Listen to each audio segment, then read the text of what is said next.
In the wolf den, a gloomy silence prevailed. The she-wolf and her mate were fading before their eyes. The pack leader, who had once proudly commanded the respect of the entire pack, now didn't know how to support his companion. They were awaiting offspring that were supposed to become the new generation, but happiness turned into tragedy, and the she-wolf lost everything. An unknown misfortune took their pups away in a single night. Is such a thing possible? Ferocious infections spare no one. Despite her grief, the she-wolf was powerless to change anything. There was still enough milk in her body, but there were no longer any who needed it. Maternal love, unspent and strong, continued to live in her heart. However, the she-wolf stopped eating.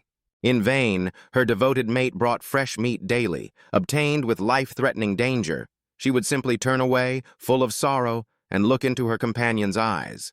He, the leader feared by all forest inhabitants, helplessly licked his friend's dry nose and howled at the moon long into the night. Wolves are known for their loyalty. When they choose a mate, they remain faithful until the end. This male was ready to give his life for her, to protect her from any threat, but in the face of sorrow, he was powerless. The she-wolf was suffering, and the entire pack saw her pain. Other she-wolves tried to make her help raise their pups, but it was all in vain. She couldn't forget her lost cubs. A seasoned alpha male shared her anguish, and to distract himself from the heavy thoughts, he went hunting. Perhaps the fresh rabbit he caught could awaken her appetite and slightly ease her suffering. Pushing through the dense underbrush, the alpha suddenly caught a faint sound coming from afar. It was so quiet that at first, it could have been mistaken for a mouse squeaking underground. However, a male's keen ears cannot be deceived. He cautiously moved toward the source of the sound. Almost at the edge of the clearing, right on the forest path, he stumbled upon its origin, a barely alive tiny pup. Who could have left this innocent creature in the forest? It was a certain death sentence. Perplexed, the wolf sat before the pup, not understanding what to do. The little one, sensing the presence of an adult, whimpered louder and trembled with its tiny body. At first, the alpha decided to leave, but as he stood up, the pup desperately cried, trying to cling to life. Following his instincts, the male carefully grabbed the pup by the scruff and made huge leaps back to the den. The she-wolf, hearing the familiar footsteps, merely glanced toward him. Her strength was fading, and she didn't lift her head until the male placed the struggling bundle beside her. The pup smelled exactly like her deceased children. Sensing the scent of milk, the little one rushed to her and, finding a nipple, began to suck greedily. The she-wolf first looked at him in confusion, but within a moment, she began to lick the new pup. Grief, unspent emotions, and longing united these two creatures. The pup, whom someone had doomed to death, became part of their family. The female found a new purpose in life. She began to eat, drink, and play with the pup. As the adopted son grew, his seasoned adoptive father began teaching him the basics of hunting and surviving in the forest. The dog, born an enemy of wolves, turned into their child, finding a family and a new destiny. The wolf always respected his adopted son and did not hide his pride in him. The pup was intelligent and easy to train, far surpassing his peers. However, such a situation couldn't last indefinitely. A place in the pack was not meant for a dog, and the group's leaders could discard him at any moment. The pack's laws, though harsh, were always just, as their main goal was survival. As the pup grew older, he became more attached, and it would have been much harder to retrain him. The parents made this decision with difficulty, but one autumn day, the wolf, gathering his courage, led his adopted pup away. The pup still perceived everything happening as a fun game, amusingly chasing swirling leaves. At dawn, the wolf took his foster son to the backyard of a small house on the outskirts of the settlement.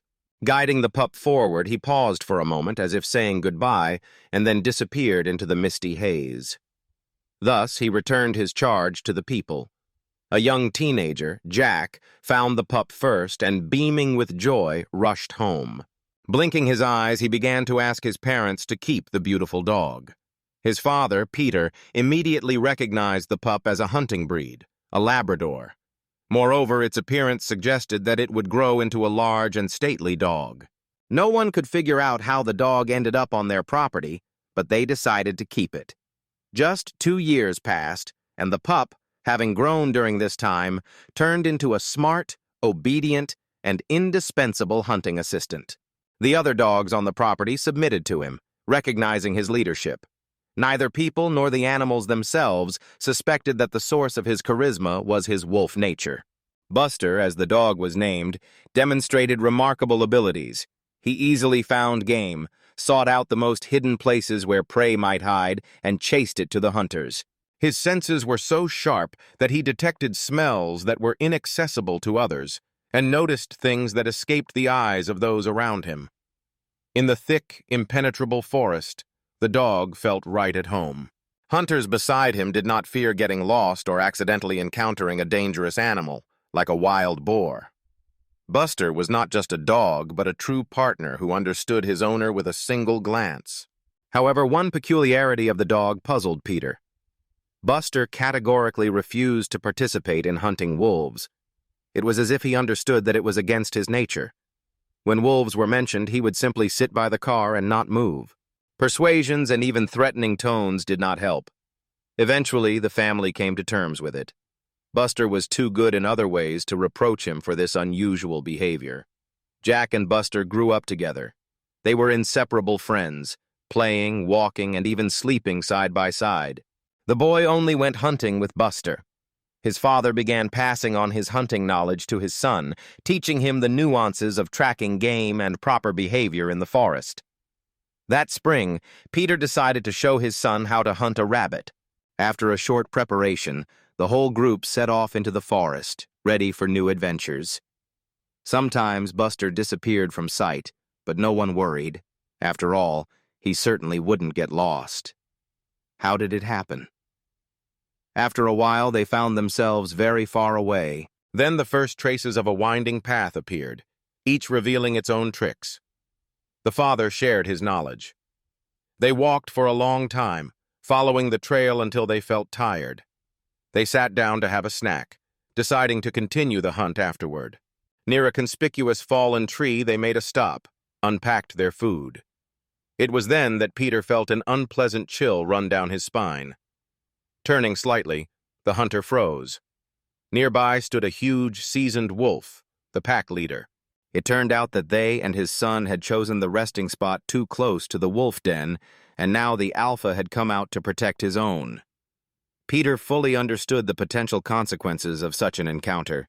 If they killed the alpha, the pack would become enraged and retaliate against them. If Buster had been nearby, he might have warned them of the danger. But the dog, engrossed in something unknown, had stayed behind. Quickly but cautiously, Peter raised his rifle, understanding that he would fight for himself and his son to the end. The wolf, sensing the smell of gunpowder, tensed but did not retreat. On the contrary, he lowered his head and quietly growled, indicating he was preparing to attack. At that moment, everything could be decided by a split second and luck. Unexpectedly, Buster appeared without a sound. The dog stood between his owner and the alpha, as if shielding the target. The boy quietly pleaded, "Don't shoot so you don't hit him." Peter slowly lowered his rifle, ready to raise it again if necessary.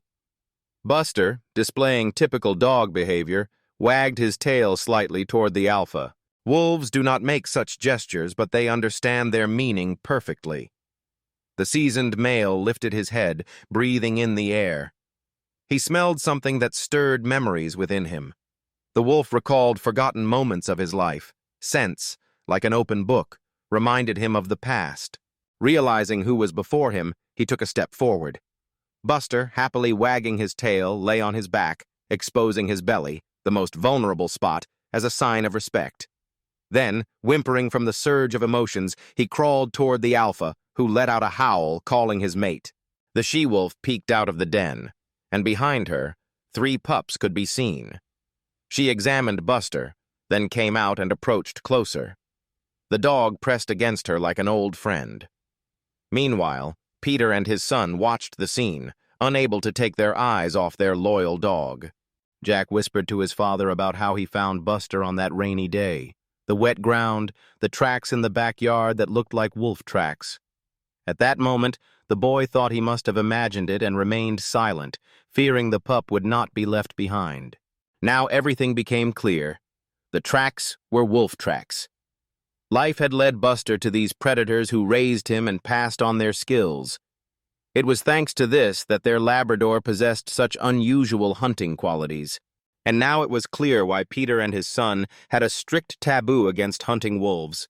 The dog, being accepted and trained by them, had not forgotten his past. He remained loyal to those to whom he owed his life. The family, finally reunited, no longer paid attention to the surrounding people, despite everything their faithful dog had told them.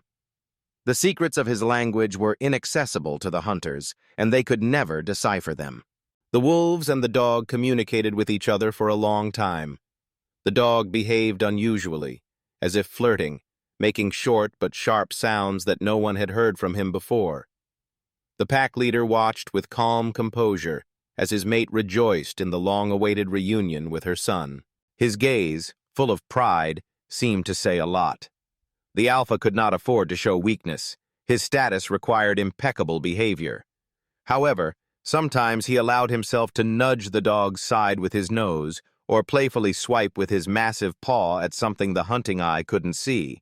After a while, other members of the wolf pack appeared. The male, sensing their approach, let out a loud growl as if warning, "Don't you dare interfere! These uninvited guests are now under my protection." That's how it looked from the outside. The wolves unconditionally submitted, as insisting was pointless. However, it was time to part ways. After all, hunters stood before them. With Buster, the dog seemed to understand everything that was happening. He pressed against his mother once more, and she encouraged him by licking his nose. Their bond was special. He had saved her then, just as she had saved him. This unusual meeting of two lonely beings gave them hope that their life paths would cross again. Reaching the edge of the forest clearing, Peter stopped, turned back, and, touching his son on the shoulder, nodded in a direction. Jack followed his father's gaze and suddenly froze beneath the shade of a mighty oak. In his sight appeared the wolves. Standing nearby were the seasoned alpha and his mate.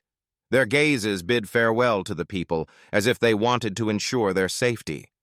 Buster also stopped and, lifting his head to the sky, howled as his father had once taught him. The echo, carried by the alpha, resounded long in the forest's silence, as if echoing with the dog. Peter and Jack heard this call for a long time. It seemed Buster knew that he would always be welcomed there, even if home was now far away. To the wolves, he would forever remain their son, a helpless pup who needed protection and care. Jack, as if emerging from his thoughts, firmly and confidently told his father that he would never become a hunter. Moreover, he vowed that he would never point a gun at a wolf in his life. Peter, understanding and warm, supported his son, agreeing with him in his heart. The laws of the wolf pack are strict and unwavering, but humans have much to learn from them. Even those we are accustomed to considering bloodthirsty predators can be understood and respected.